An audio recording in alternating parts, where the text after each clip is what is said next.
Today, my Twitter account was finally suspended.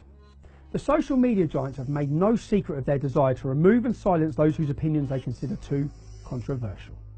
This is something I predicted weeks ago. I've seen it coming for a long time.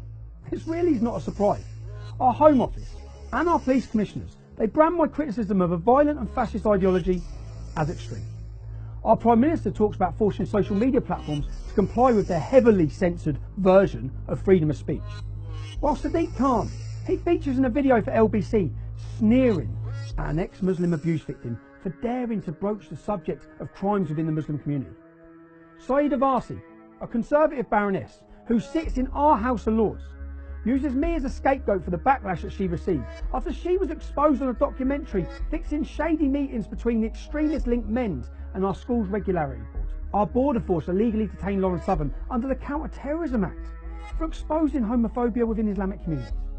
And now, I've been suspended from Twitter for stating a fact for the second time in a month. Except this time, my tweet was considered dangerous enough to remove me from the platform altogether, permanently. I sent one tweet that dared to mention the irrefutable, black and white call to violence and murder in more than 100 verses of the Quran. Muslims can interpret those verses in many different ways, some more liberally than others. But I didn't tweet that Muslims promote killing people. I said Islam does, because it does.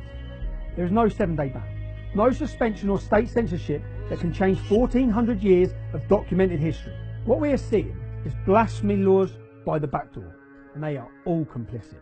Twitter, our police, our courts, our Prime Minister, our entire government and media.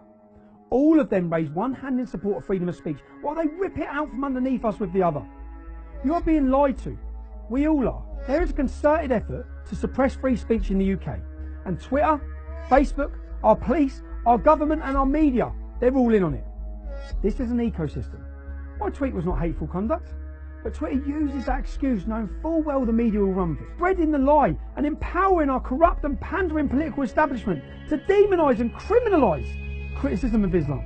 I said that Islam promotes killing people, because it does. The ironic thing is that Hamas, Hezbollah and the Muslim Brotherhood, all of them are prescribed terrorist organisations. They all say the same thing on their Twitter accounts. Free speech is under attack. That is why I need your support now more than ever. So thank you to all the people who have supported me, all those people who have signed up at tommyrobinson.online and who joined me at Speaker's Corner. But I'm not done.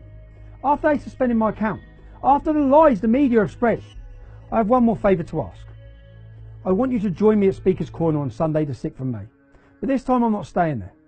I'm going to march through our capital city to Twitter's head office to make the message clear. You cannot take away our right to speak.